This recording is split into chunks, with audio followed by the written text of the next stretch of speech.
Hello, everyone, and a very warm welcome to this panel discussion on how do we imagine forests in urban India, hosted by Revolve to mark the month long celebrations for Urban October. In this session, we will hear from experts that have worked on ground in Indian cities, and we will also be joined a little later by a representative from the government from one of the cities who will all be sharing their understanding on the importance of urban greening and nature based solutions to building climate resilience in urban centers and how India and Indian cities are incorporating some of these techniques. My name is Priyanka Bhide, and I am the co founder of Kuber9 Initiative, a boutique policy advisory firm based in Mumbai, India. We work to strengthen intellectual capacities in areas that receive lesser attention, including the environment, sustainable development, gender, water, and many more. Earlier this year, as a part of our partnership with Revolve, we launched the Imagine Forest Survey, which is still live, and I will encourage everybody who's watching this live stream to please go and take it after this session ends as well. And from the early results, we received an overwhelming response from citizens in Indian cities. And what was great to see was that most of the citizens, of course, understood the importance of urban greening and nature-based solutions in terms of the ecological sustainability and reducing air pollution aspect. But we also found that very few forests were a part of their day-to-day living. They were often places that they visited once or twice a year. And so we we decided to have this panel to learn more about what Indian cities are doing, and through this panel, we hope to learn the nuances of what is going on in some of these cities that are quite diverse. And I'm very happy to introduce to you our wonderful panel of experts here. We have Sneha Singh, who's a consultant with the Green Cities Initiative at the Center for Social and Environmental Innovation. We have Saili Mankikar, who's a senior research fellow at the Observer Research Foundation, Mumbai. We have Asif Raza, who's a program officer with the City Investment to Innovate, Integrate, and Sustain at the National Institute of Urban Affairs. We will be joined a little later by Siddharth Shirole, who is a member of the Legislative Assembly Maharashtra and a spokesperson for BJP in Pune City. I will start by shifting the focus to Sneha Singh, who is an architect and an urban planner. And in her work, she takes a bottom up approach to developing sustainable strategies in urban ecosystems.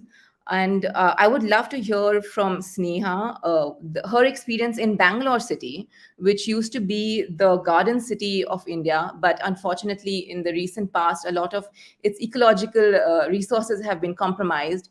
And Sneha would love to hear on some of the efforts that you are involved in there.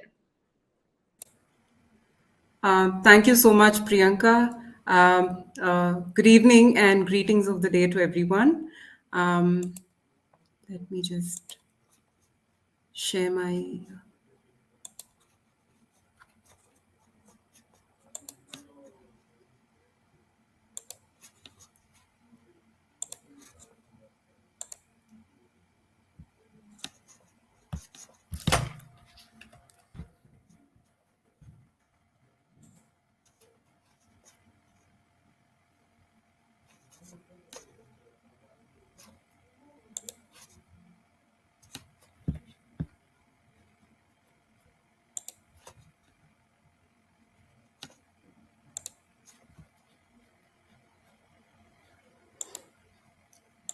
Sorry, I'm having a little bit of a technical glitch.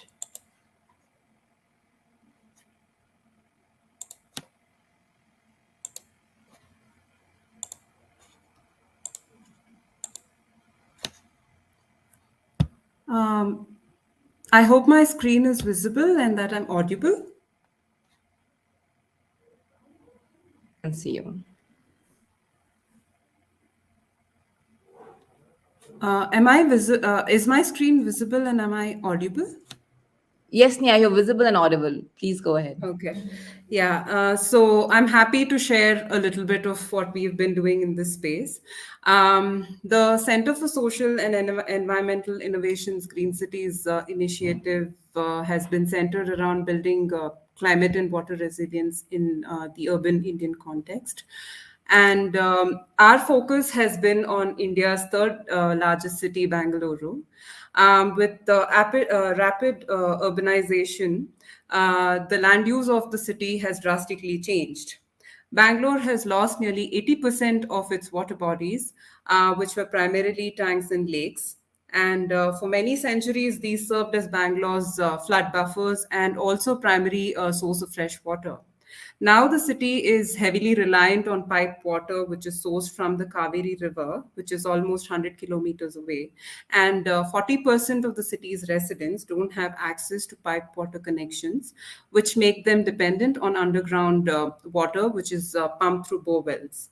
Um, Almost 50% of the households in the city lack access to sewer lines, which has led to sewage and untreated water entering the stormwater drains, which eventually flow into the lakes, which has left them polluted and perennially full. That has made them unable to provide buffers during floods.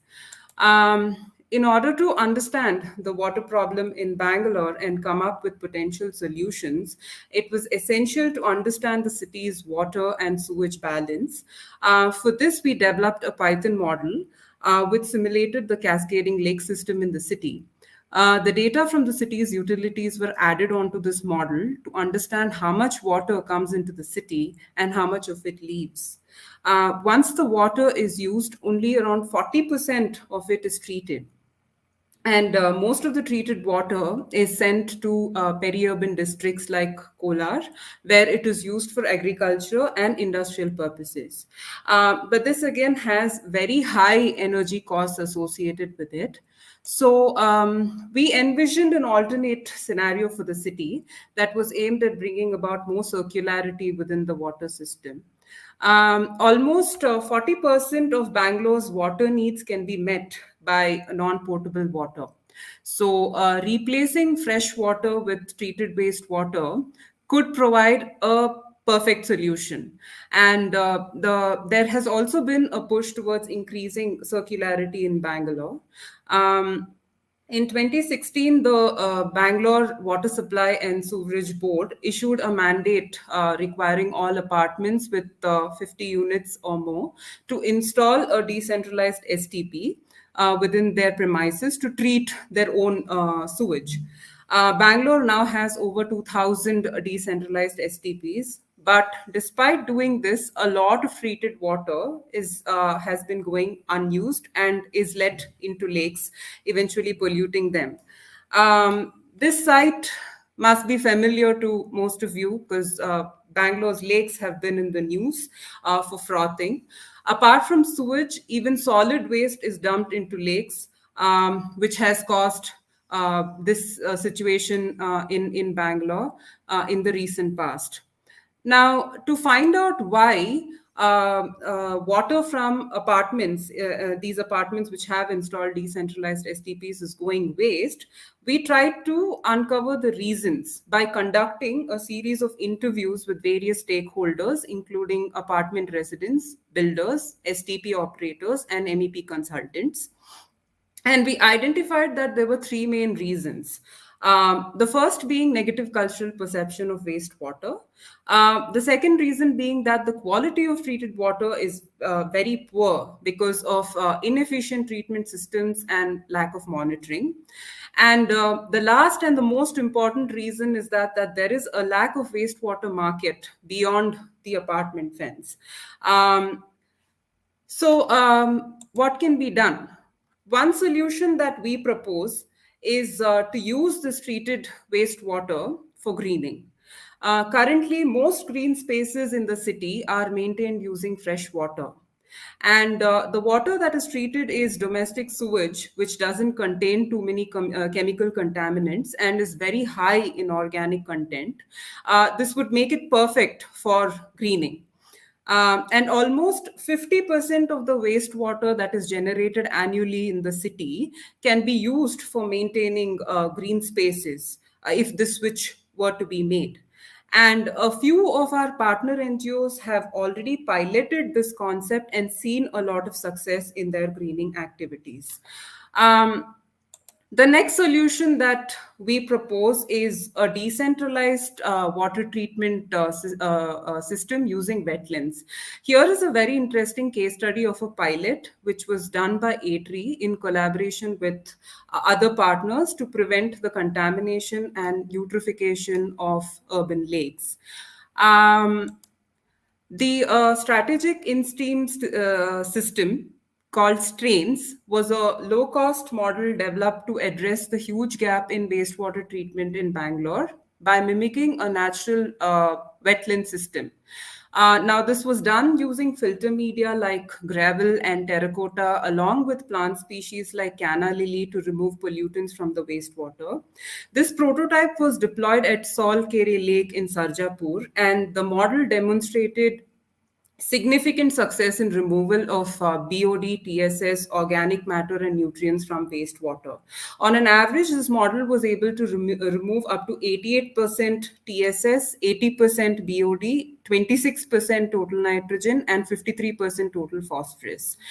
Uh, there are other solutions for boosting the city's resilience from the current climate threats that Bangalore is currently facing, which is floods, droughts, and extreme heat.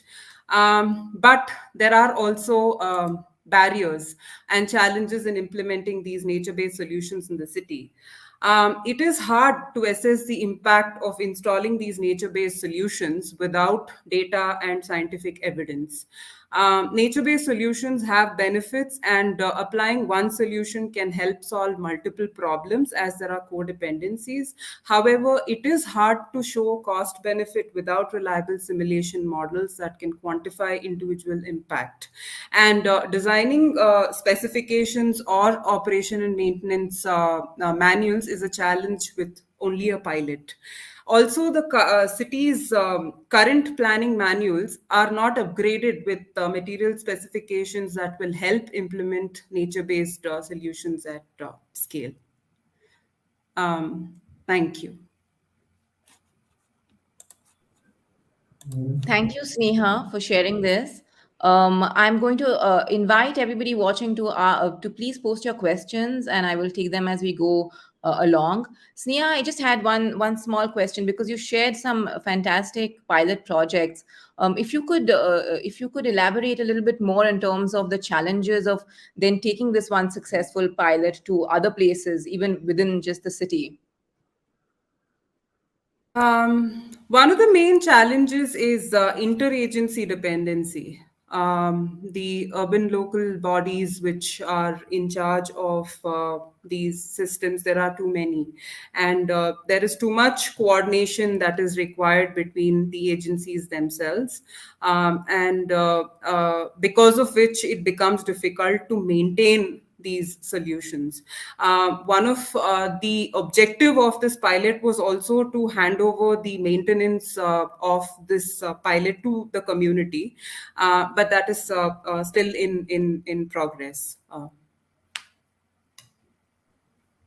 Thank you very much, Sneha. And this actually is a good segue to our next speaker, Asif, who works on this CITIIS program, which all they work with a whole range of stakeholders then to kind of, I don't know whether then it provides a solution to some of the problems that Sneha was talking about.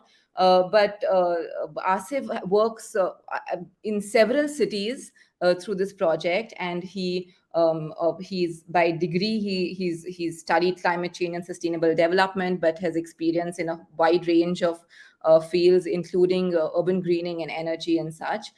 So Asif, I would ask you to share your experiences from Surat and Agartala, which are quite different cities from Bangalore that we just heard about, and more specifically around how your program then integrates the various stakeholders involved.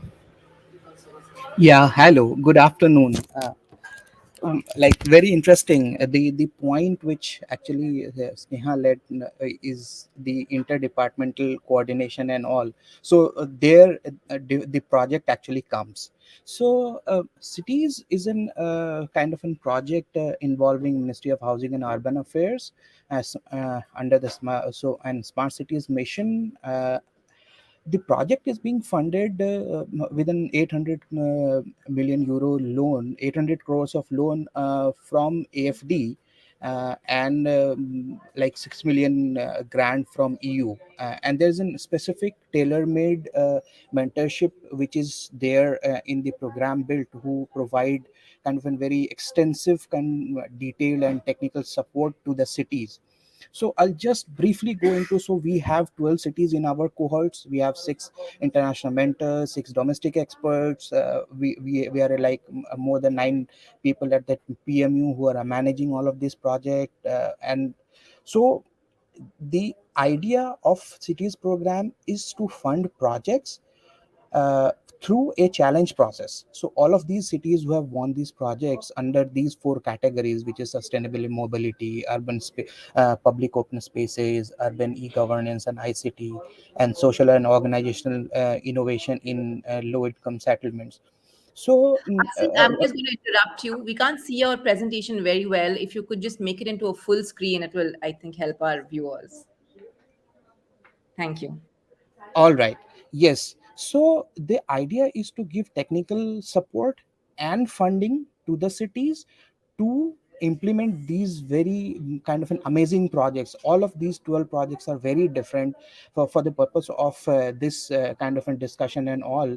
Agartala and Surat, these are the two cities where a lot of these actions being taken in terms of biodiversity. I'll go. So I'll talk about in detail later. So the idea of cities program is you don't just jump into doing the project itself. You don't go for tendering. You actually have to go through a lot of these 24 different steps. We call it maturation phase, in which you actually do a baseline, you do a feasibility, you do a DPR, then include all of your environmental and social concerns and all. And in above all of that, you have to do a lot of stakeholder engagements, lot of capacity enhancement to do a very good project which can be implemented. So Surat have actually completed its maturation phase, and now right now they are into the tendering of all of their components as per a procurement. So we also kind of developed a specific procurement plan, when what needs to be procured and how that needs to be done. That phasing and scheduling is already in place. So let's jump into Surat. So Surat have actually. So I'll just give you a bit of brief about Surat city itself. Surat is in the kind of on west coast of India, in Gujarat. And it's one of the kind of a largest industrial towns in India, doing lot of things on textile and diamond and related all of that aspects. So a lot of negative aspects of environment or activities are being taking place in that area, which is actually polluting and doing a lot of negative impact on the overall biodiversity. So looking at that, the Surat Smart City actually proposed a project, which is, you'll be amazed to know that most of the land which they proposed are like barren lands. That completely nothing was happening there. So they proposed some 139, like project cost 139 crore rupees, which will include not just the parks, but a lot of different kind of spaces, and a lot of different kind of an actions being taken to actually do a better to the overall biodiversity of the region. So some 87 hectares of this public green spaces being created. One of the most important aspect of this is they are going to plant some half a million of trees in the project space of some 85 different indigenous species. And so yeah, so why we need that in terms of at Surat? You can see these photographs, a lot of wasteland, lot of air pollution is sort of, if you talk about Surat some few years back, you only will talk about all of these pollution aspect, and that is why the city proposed it. You can actually see the photo in this photograph, you can see the creek where they are trying to develop this project. So it's some 87 hectares of land, which is across 3.5 kilometers. There will be a walking trail for 13 kilometers, cycling track of 9 kilometers, total 85 number of species. 6 lakh teak will be planted. 9 ponds will be developed through the funding of this project. So this is the kind of a master plan, which is because it's on the creek. It is along the more or less on the both side of the. So they have tried to do it in terms of creating all of these different zones. There are recreational zone, there are biodiversity park, there is Chandler Park, there is urban forestry. So to do all of that, we actually have gone through a lot and lot of kind of and going to the drawing board and see what exactly is feasible, how we can do that, how we can do this plant clustering, how this learning from this forest, how can we integrate that into the plan, how water management plan of these different spaces can be created and done for even this is an example of just one of these zones where we try to integrate how, because at the end of the day in the city you have to actually relate it to the city, you have to make it connected to the people there, so how they can also utilize that space in a much better efficient way with the betterment of the overall environment. Now, Agartala. So Agartala is in also in kind of a different extreme. So Agartala is in there is a river called Havra which runs through Agartala, and it's in the northeast region. It's actually the only city under our cohort in the northeast region, which is actually working on. So it's a kind of 107 crore of overall project which is being proposed and will is under implementation here also. So the core idea of the project since inception is that we will not do a riverfront development project by concreting the river. That was the big first idea of doing the project. So how nature based solutions can be taken up, how different aspects of using whatever is there. So to do all of that, we actually did a detailed feasibility study of what is possible there, how some of these things can be done, what are these different risks that is there, what are these different environment, all these consideration, how we can include all of that so that it can benefit the dwellers, it can benefit the owners, the shop owners, the community, so the SHGs, the cyclists, how it can contribute to the overall Havra's population by large in the and like we are kind of very proud to say that it's one of the biggest project in Agartala Smart Cities Limited that that cities is funding. So it's also in a linear form. They have proposed something in Visajan Ghat. There are playground, there's crematorium, there are health parks, rides, exhibition spaces. They have a very unique concept of doing an organic farming in that space itself. How some of these different things and can come together, and all of these can be integrated in the project itself. These are some of the views which we will hopefully see in maybe in 2 or 3 years down the line, and we are very hopeful that it will get implemented as we have actually intended in the maturation phase. So just to for kind of in terms of broader numbers, the project will create some 700 meters of bicycling space, 2000 meters of pedestrian walkway along the river, which is kind of a single lane. Then there are some 18 acres of land. So one of the important aspect of Agartala is they have a huge land where there are bamboo trees planted. The project will not touch a single tree. All of that, those trees which are there, all of the plants which are there is being integrated in the design itself to have a more comprehensive approach to the overall project planning. So important things. Mm, most important in terms of doing this biodiversity project at an urban scale is relevance and feasibility. Is it feasible? Is it relevant? We keep asking these questions time and again.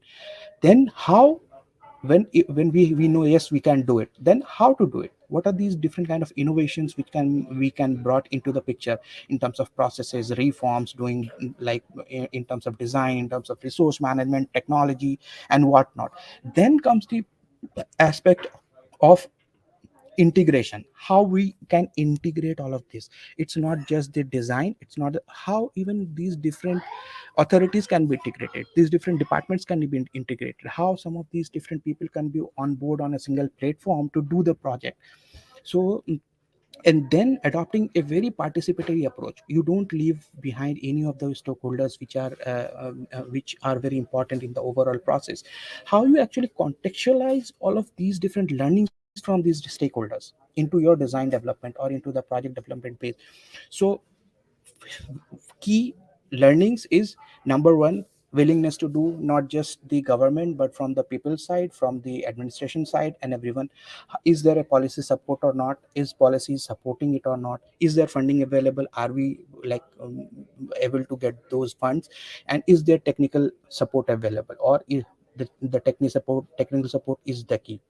So this is something which we, it's not just in this project but across all the different 12 projects what we have learned from uh, all of this. Yeah, thank you so much. That's all from my side. Thank you very much, Asif, for sharing this. I think it was very interesting to see how these two cities also that you have presented are using then their specific ecological habitats, right? Surat is dealing with this heat island issue, and so then how urban greening is integrated there. And in Agartala, it's around the river, and also how this. To learn more about your participatory process was very fascinating as well. Thank you very much. Before I go on to Saili, I'm going to take a question for Sneha that has come through the chat channel on YouTube, I think. Sneha, someone has asked, can wetlands serve as primary treatment systems for wastewater? Actually, I'm not sure if this question is asked in the urban context or if this was asked for a rural context. But naturally, what would happen is the water would first get into wetlands and then would enter into lakes.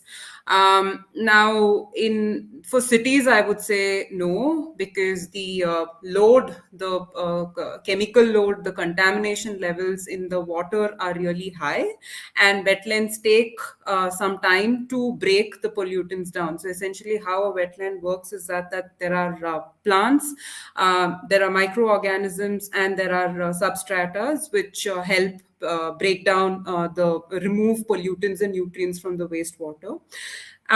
There is a certain retention time also. And in a city which where the population is so high, a wetland is just not enough to sequester nutrients and purify the water to a level up to which it can get into the lakes. So that is the reason why in the urban context wetland is proposed as a tertiary treatment process, often in some cases even secondary. That is how they recommend usage of wetlands in the urban context. Thank you very much, Sneha. I will now shift the focus to Saili Mankikar, who's a research fellow with the Observer Research Foundation and leads their urban policy and governance vertical. Saili is based out of Mumbai city, which is a coastal city, and is also very closely involved in saving the open spaces in Mumbai and works closely with the Municipal Corporation of Greater Mumbai on various issues. Most recently, she has also authored a fantastic brief that explores the concept of blue green infrastructure in urban planning and development. So, Saili, my question to you is Of course, to elaborate more on Mumbai's context as a coastal city, what are the nature-based solutions that are relevant to Mumbai? But also based on your study and your paper, to tell us a little bit more about the green-blue infrastructure and the ideas from there. Thank you so much, Priyanka. Basically, and I would like to start my intervention. I'd like to, put this in two parts. One, I will talk a little bit of Mumbai and my experience. I was a journalist before. As a journalist and then as a policy analyst. So, an interesting factoid is Mumbai is the only city in the world to have a national park within the municipal limits of the civic administration. And this is a completely a protected forest area called the Sanjay Gandhi National Park. Of course, a part of it is encroached, by some housing projects, etc. But by and large, I mean, the fact is you don't have to build anything. There is something there already. You don't have to build a forest. So I would like to start on a positive note that we already have something, and we need to really cherish that. So number one is that as a Mumbaikar, and this is my number one remark. We have several green patches in Mumbai, like the RA forest, and which are already there. In fact, in 2005, the courts notified mangroves, and there are huge number of mangroves in Mumbai, as forests. And Mumbai, which is a coastal city, has huge mangrove growth along its entire western coastal end, and some of it on its eastern coastal end. And therefore, now this has become a protective area. While there have been, several sporadic incidents of mangrove destruction due to either concrete dumping or large-scale infrastructure projects, by and large, today the mangrove forest is legally protected. Um, we have seen, I'm just giving you certain facts that and putting it out there, and then we'll come to some other points. In the past, so we always see certain sporadic things that happen. So one of the things that we are seeing is in the past 2 3 years that we are witnessing that there are miyawaki plantations that have come up. This is a Japanese method of planting, and now suddenly the civic body wants to plant about 400,000 trees in the next 5 years, 6 years. That will, bring up forests in Mumbai. Now, now you'll say that, oh, all that you've told us is good news, right? But let me tell you what is the not so good news now, and which should nudge all of us to think about the second most populated city in India, which is Mumbai after Delhi. The Intergovernmental Panel on Climate Change, which is the IPCC, has said that Mumbai is going to be the worst hit metro in the world because of climate change. In fact, what has been put out is there is a 4.6% centigrade, 4.6 degree centigrade rise in the mean temperature expected by the end of the current century. There is also a 42.5% drop. So, about 43% of Mumbai's green cover has dropped in the past 30 years. In fact, about 25,000 odd trees were sanctioned to be cut between 2010 and 2016. And a latest article in Hindustan Times tells us that about 1,400 trees will be impacted for projects like metro rail, construction of bridges, out of which 770 trees will be cut and 573 will be transplanted. Now, all of us really know what transplant means. We don't know even if half the trees really survive. So the fact being that yes, naturally Mumbai has a lot of green cover, which has stayed not very organically and not because of any effort that we take. But look at the drop; it is huge, and which means we are at a point where we need to act. And coming to the open spaces movement, yes, I was have been involved with the open space movement for the past 15 years. I must tell you that very interesting fact is that every Mumbaiker has just 1.23 square meter of open space per person per capita, which means if I stand up and if I raise my hands, that's the amount of open space that this city gives me as a citizen. Of course, I mean, there was a huge movement, and we have a fantastic civil society here which came together, and we fought together to really reclaim whatever was left. And there has been a policy that's come into place where we really hope that whatever spaces there are in Mumbai remain open to sky and they remain green.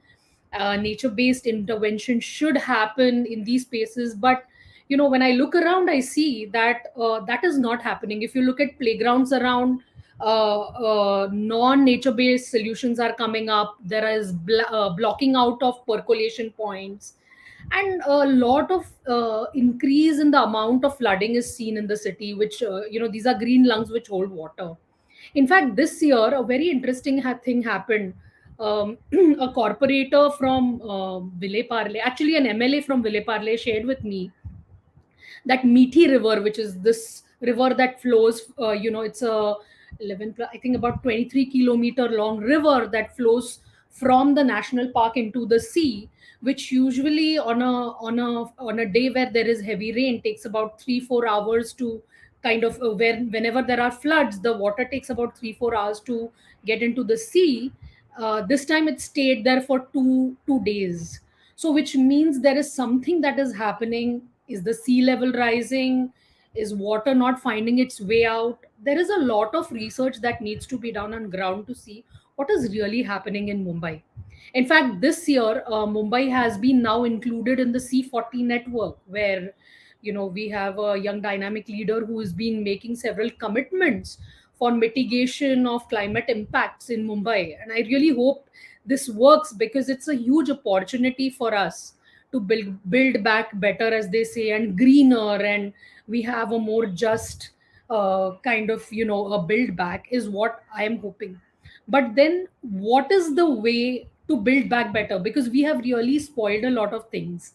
And if we are facing huge floods and we are having predictions where we are going to be the worst metro, where temperature rise is concerned, how are we going to build back better? And that's where I come into my second intervention, which is about natural solutions, or natural interventions that need to be taken, and explore how Indian cities like Mumbai can replace conventional infrastructure practices by harnessing nature based solutions. So what does this mean? This means that we should be using blue elements, for example, seas, rivers, lakes, wetlands, water utilities, and green elements such as trees, parks, gardens, playgrounds, forests, and use our traditional learnings to really,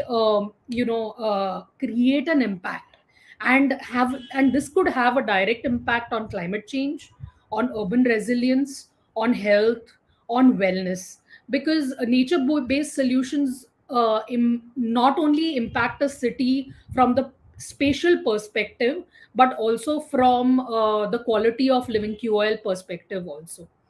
Now, I'd like to share with you an interesting paper, and the organizers are going to share the link with you right now. Is a paper that I worked on with this young UN leader.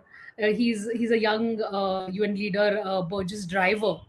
So we looked at how nature-based solutions can be really incorporated in Indian cities, and what are the frameworks that need to come into place if we need to do this. So we kind of looked at blue-green infrastructure and what is the way ahead for cities. So we looked at some definitions, some international best practices. We looked at Indian interventions that have just started about, and we try to draw some inferences through it. Of course, there is one rider that because there was a lockdown last year when we did this paper, there was no way to go to these cities and really look at what is actually happening on ground. So we've inferred from secondary sources, and from what we've read, and made some, it took some interviews, made some phone calls, and that's how we've put this paper together. So where the international examples are concerned, we looked at, of course, these cities are not comparable by size and density, but I think some things can be definitely picked up. For example, if you look at Newcastle, UK, right, they have something that they do which is very interesting called a flood footprint. So we thought that cities like Mumbai and Hyderabad, which really face a lot of flooding issues, and even Madurai, they could pick up a bit from what Newcastle is doing. Or Vancouver is having a rain city strategy, which through which they are capturing and cleaning 90% of the received rainwater. Now, for a city like Mumbai, we have already, in fact, ORF has worked on an interesting paper where we've spoken about the rooftop potential, solar potential. So, can we do a rooftop rain potential of any city which receives huge rain, and kind of work this around? We looked at Singapore, which has integrated all its canals, drains, reservoirs. So this kind of water linking or blue infrastructure linking has happened. Another example is China, which has this huge spawn city. I think it's a 16 city project, and we looked at Wuhan. Of course, I mean, Wuhan is now known for something else, but they've really done a fantastic job where they've opened up permeable surfaces to a great extent. I think now they've opened up about 40-50% of their permeable surfaces, which will go up to 80% by 2030. So I think there are lessons to learn internationally. Now, where I'll just quickly wrap up in like 2 minutes. In India, we have seen some interventions on blue green that have come up in Delhi, Bhopal, Madurai, Bangalore, and this I'm talking from the policy point of view, not small projects. So, like Delhi now has a dynamic urban planning map, and they have a 60 layered map which has all blue green features, which is very welcome. Madurai has adopted a interesting stakeholder approach to kind of have a blue green approach to its flooding problem. Bangalore has actually created some sort of a blue green action plan, which has culminated in a water and sewerage master plan, which they have integrated into their master plan for their water and sewerage. So there are steps, and I've seen what Sneha has said, and our friend from NIUA. I know that there are cities which are still struggling on that front, but I thought that we should highlight the things that have started, at least because all these cities are trying to accelerate economic growth via climate compatible development projects. So it's very important. But after studying this, what we thought is we should definitely, we put out 5 important points that we thought which were very important to build a multi-pronged and a well-planned strategy for blue-green infrastructure in Indian cities. Because we usually we see that examples like Agartala, Surat, these are smart cities. They've already been pumped up with a lot of help from the central government. They get a lot of funding. They already have SPVs in place. So what happens to the cities where all this does not exist, right? So we thought that how about talking of a multi-pronged well-planned strategy, which could percolate down and which could have a decentralized approach towards blue-green infrastructure in cities. So the first thing we thought, which was very important, is a blue-green framework. We need an overall architecture that has guiding principles, that has proper definitions, that tells us what is this and what is that. We need an annual blue green audit for all cities. We really just we just pick up projects and start doing it, but where are the blue features, where are the green features, where do we need to come in, what is the demographic data for density and poverty vis-a-vis climate? Do we know that? And all this is very important for understanding of social challenges of cities. The second thing we think is that which is money, and it's very very important. So how about having a blue green economic city agenda? So can we have like a city? So many a times when we talk to right now, we are seeing Indian cities are one of the biggest playgrounds for green impact investment from around the world. I mean, people are ready to invest. But where are the areas, problem areas? The problem areas are that number one, there are no risk studies, or there are very few. I wouldn't say no, but there are very few risk studies for investments. There is very less cost benefit analysis that has been done on this subject. Can outcome based policies really help us for gauging impact investment? Should the National Urban Data Bank include blue green indicators? Because it's only when we have data that we can do risk analysis and we can bring in investment.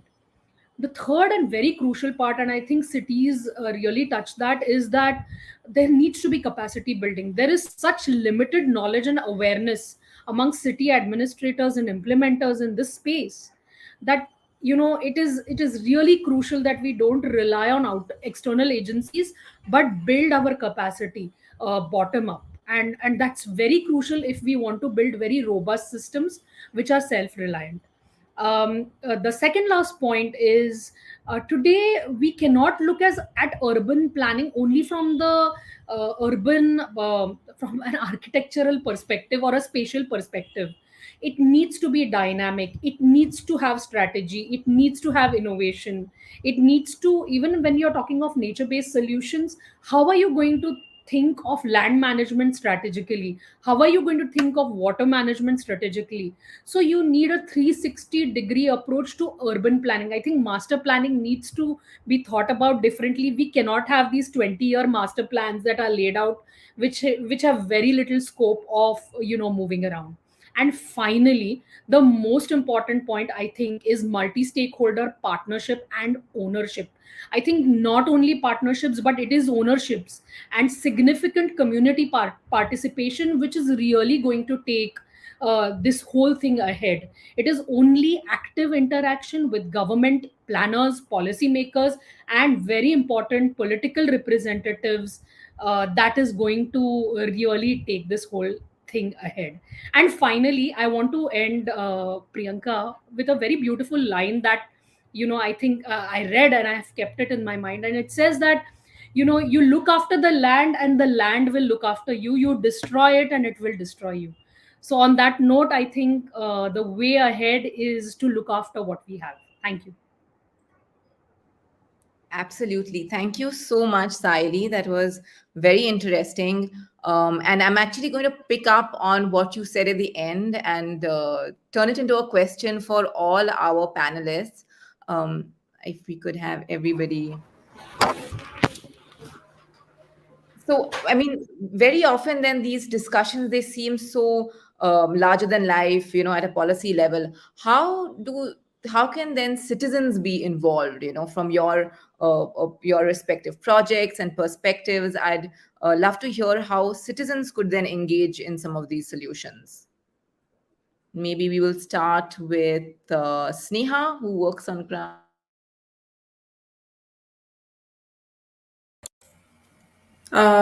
Thank you for that question. I think participation from the civil society and citizens, could really enable maintain these systems. One is create awareness, because mostly citizens are never a part of the decision-making process. And Saili, I completely agree with you that the whole urban planning process in our country needs a drastic change, because often the last mile, which is the community, is not included. Most often their needs are not even on the table sometimes. And development mostly displaces communities, and their livelihoods are affected. So if we have to have these solutions scale up, and if they were to be sustainable long term, then definitely engagement from citizens and civil society is needed. And I think this can be done by increasing awareness and having awareness campaigns, and also workshops that off late, after this pandemic, a lot of these workshops have been conducted, and now people have more access. But Otherwise, we get to know of the developments that are happening in our own cities through newspapers. In my own neighborhood, if my park is undergoing some sort of renovation, I get to know about it either from the newspaper or when I go to the park in person. So I think to bring in more citizen participation and increasing awareness is important to sustain this. Thank you, Sneha. I'll actually go back to Saili, unless I asked if you wanted to say something, because Sneha spoke about this awareness and how she finds about things through papers, and Saili has the advantage of both having been a journalist and now in the as an expert and researcher. Thanks, Priyanka. Actually, I would like to give two very interesting examples, Neha, on this. In Mumbai, in fact, the development plan of Mumbai, which just got cleared last year, followed an entire participatory process. In fact, it was fascinating because I was a part of that process.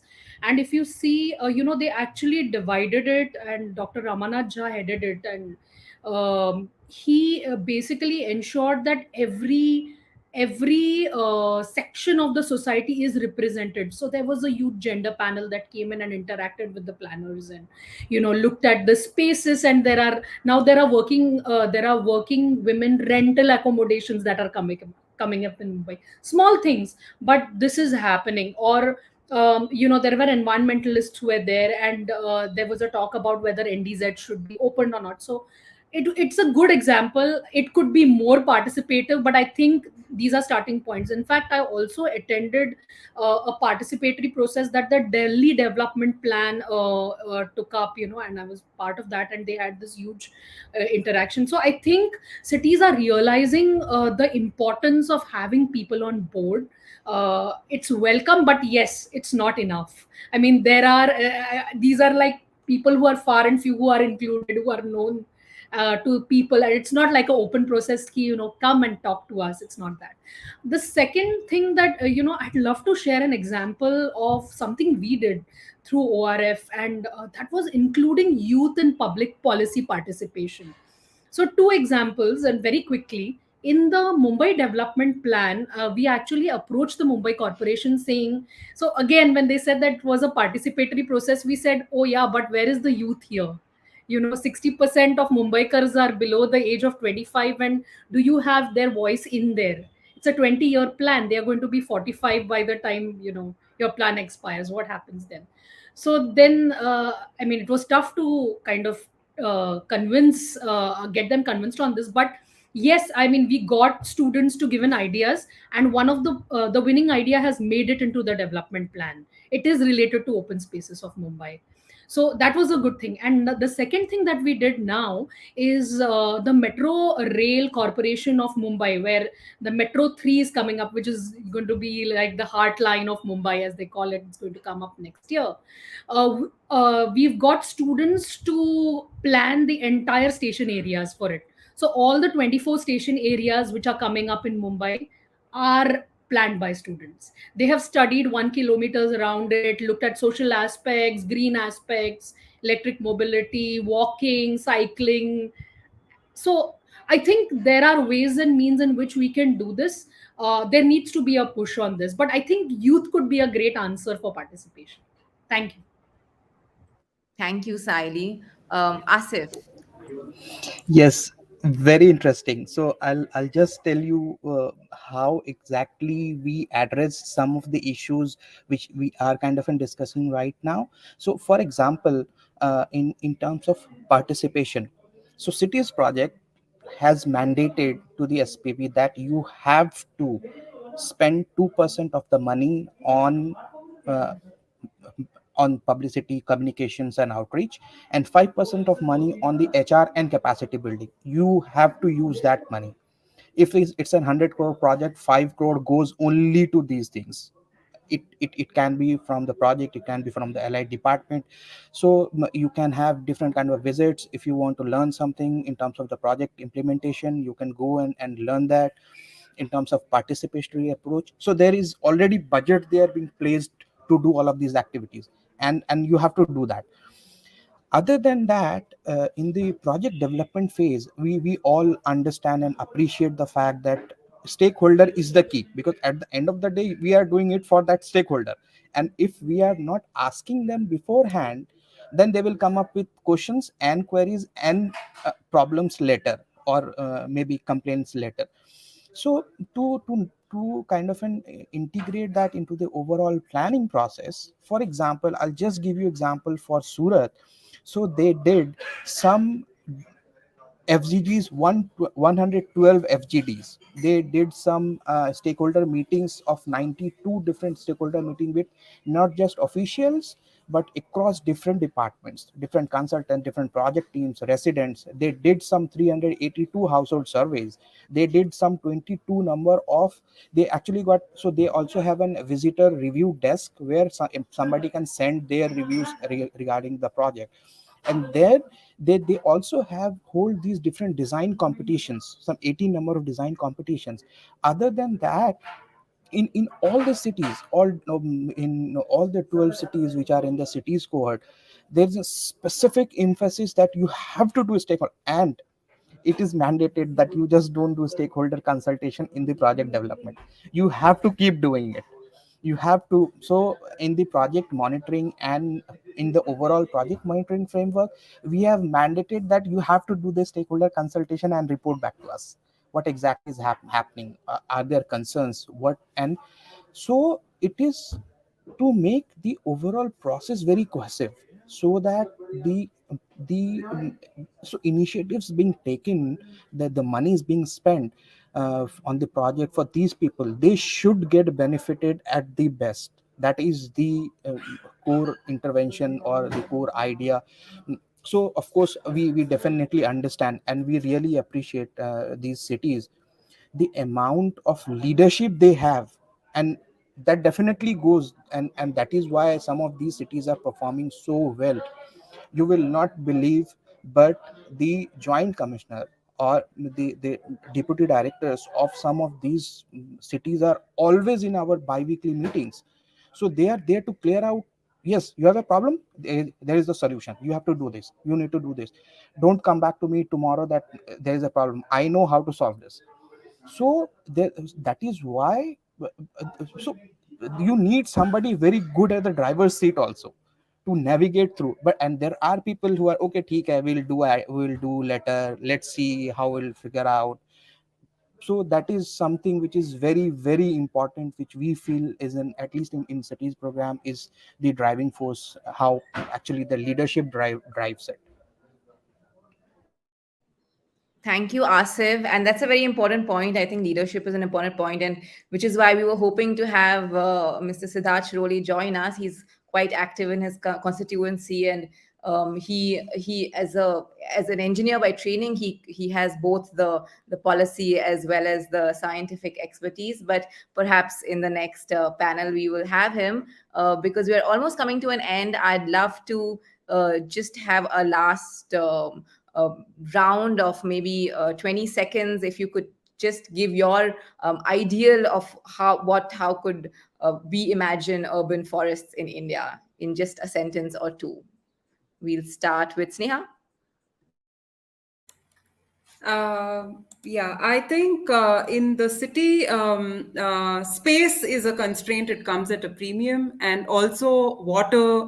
Resource like water is also a constraint. So, looking at how green spaces can be planned in a sustainable way or designed in a sustainable way, that these green spaces are actually able to deliver its purpose. That is, most green spaces sometimes, when implemented or installed in the city, are unable to provide biodiversity services, the services that they are meant to actually provide. They can have unintended consequences. So we should look at planning these green spaces in a sustainable way, and methodically, with like a framework, we can approach it that way. I think that is my suggestion for the way forward for greening in cities, and also alternatives to fresh water.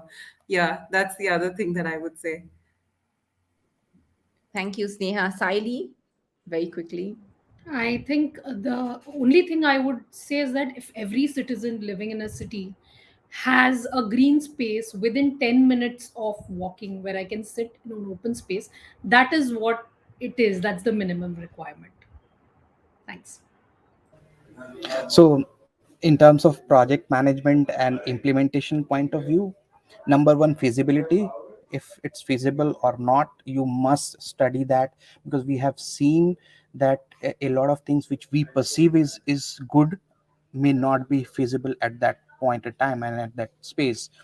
Number two, contextualization. You cannot, so Miyawaki technique, you can take that technique, but how to contextualize that with respect to the city, with respect to the climate, with respect to the trees and whatnot. And most important, leadership, leadership and leadership. That is the key to at least taking up all of these different things for a better biodiversity or greening of urban spaces. Okay, before we end the session, I would like to invite all those watching this live stream to please take our Imagine Forest survey. We will be having that online for some more time and be posting some of the results through the social media handles of Revolve and Kuba9 as well. So keep a watch on Twitter at Revolve Media Co. and at Kuba9. And for more interesting stories, please also visit the Revolve website, www.revolve.media, and the Kuba9 website as well, kuba9initiative.com. On behalf of Revolve, I would like to thank again all our excellent panelists. Thank you so much, Saili. Thank you, Sneha. Thank you, Asif, for being here today and giving us your time and also your wonderful insights. I would also like to shout out to Asya Marubi, who's from Revolve, who's been supporting this entire live stream on the back end. You can't see her, but she's the reason why we've all been able to do this so seamlessly. So thank you very much. And with this, we come to the close of the session. Thank you and bye bye. Thank you. Thank Bye. you. Yeah. Thanks. Bye.